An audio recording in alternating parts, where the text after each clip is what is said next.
We're living through this absolutely insane AI revolution, right?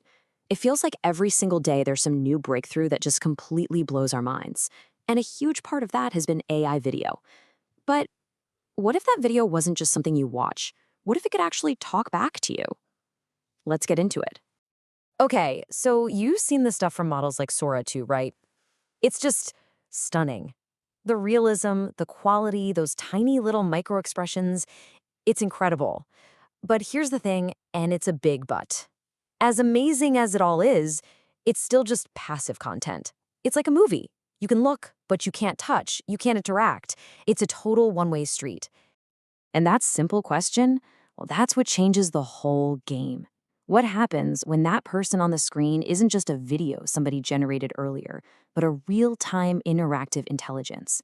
Someone you could have an actual genuine conversation with? Pondering that question really shows you this huge split in how AI is developing right now. Yeah, it really all boils down to what you could call AI's brain-body problem. It's this idea that right now, the two most exciting parts of AI are basically growing up in completely separate rooms, and it's created this massive divide. So take a look at this. It really lays it all out, doesn't it? On one side, you've got the brain. We're talking about large language models like ChatGPT. They can reason, they can code, they can even write poetry. But they're completely intangible. They're just text on a screen. Then on the other side, you've got the body. Think humanoid robots like Optimus. These things can run, they can jump, they can pick stuff up in the real world, but they don't have that super advanced conversational brain. So you have a mind with no body and a body with no mind. So, how in the world do you bridge that gap? Well, one of the most promising ideas out there is the 3D digital human. And look, this is way more than just making cool-looking avatars for video games or some clunky virtual assistant. This is about building the expressive, interactive body that a powerful AI brain can actually, live in. But this whole idea of a digital person, it's not exactly new. Actually, it's got a surprisingly long history.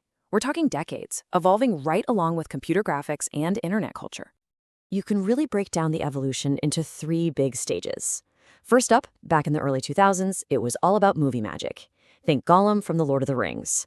I mean, it was a huge milestone, mapping an actor's performance onto a digital character, but it took years and was totally non-real time.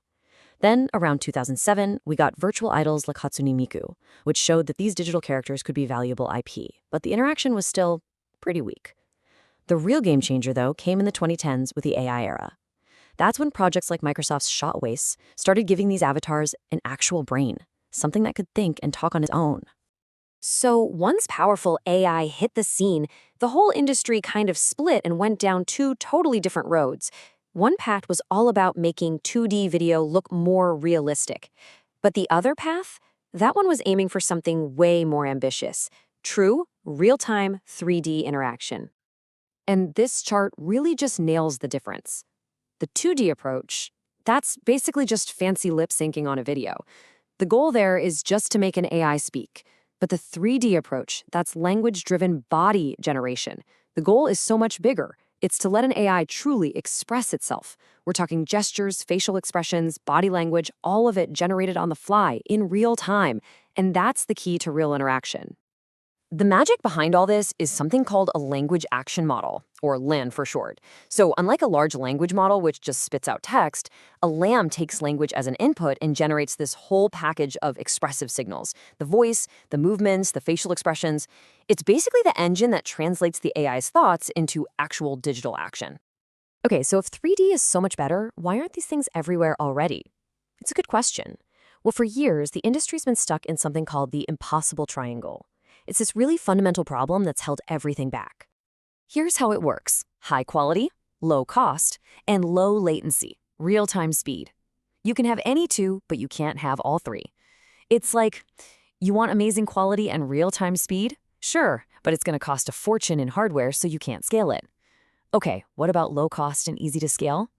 Well, then you have to sacrifice quality, and you get these stiff, robotic-looking characters. High quality and low cost? Forget about real time. That's for movie rendering that takes hours. So how do you break this triangle? Well, companies like Mofa Technology are tackling it with this really smart two-step approach. First, they built a way more efficient model. Instead of just throwing tons of data at it, they trained it on a smaller, super high-quality set of 3D data. It's all about quality over quantity. And second, they came up with this clever new cloud setup. Basically, the AI's brain does all the heavy lifting in the cloud, but it only sends these tiny, efficient instructions down to your device. Your phone or your laptop then does the final, easy part of the rendering. What that means for you is you get this amazing, high-quality, real-time experience without needing some crazy expensive graphics card. But look, breaking that technical triangle, that's really only half the battle. The next big hurdle, and you could argue it's even harder, is something called generalization. This is what separates a cool tech demo that only works in one perfect scenario from a truly intelligent system that can actually adapt to anything you throw at it. So generalization really comes down to three big things. First, there's interaction. Can this digital person handle a real conversation, one that changes topic and goes off script? Second, you've got actions. Can it figure out how to move appropriately, whether it's on a crowded street or in an empty room? And third, and maybe the most important, emotions. Can it show those subtle microexpressions that feel real and genuine, not just like it's picking an animation from a list? If you can solve these three, that's when they start to feel truly alive. Okay, so let's say we solve all these challenges. What does that future actually look like? Well, the vision here it's huge. We're talking about something transformative. It's not just about giving AI a body for fun. It's about completely changing how we interact with technology every single day. The first thing you'll see is this idea of making every screen alive. Just imagine the self-service kiosk at the bank, the info screen at the mall, even your TV at home. Instead of being a passive screen you tap on, it becomes an active conversational assistant you can just talk to naturally. It completely flips the script. Instead of us having to learn the machine's logic of clicks and menus, the machine finally learns to understand our logic, just talking. And when it comes to entertainment, especially gaming, oh man, the potential is it's mind-blowing. Think about it. The non-player characters, the NPCs in games, they wouldn't be these scripted robots saying the same 3 lines over and over.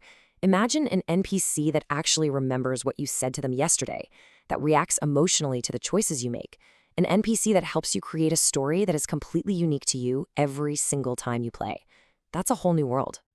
But maybe the biggest, most profound impact brings us right back to where we started, that brain-body problem. There's this great quote from Professor Chai Jinxiang. He says that 3D digital humans aren't just the face of AI, they're also its simulator and its training ground. Think about that.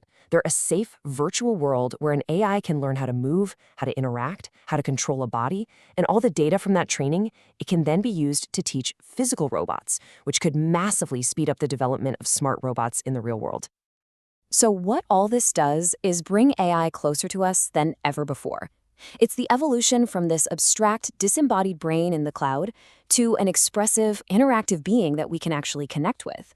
And that leaves us with a really fascinating question to think about. When this technology is finally here, when it's perfected, and you meet the first truly intelligent, truly expressive digital person, what's the first thing you're going to ask?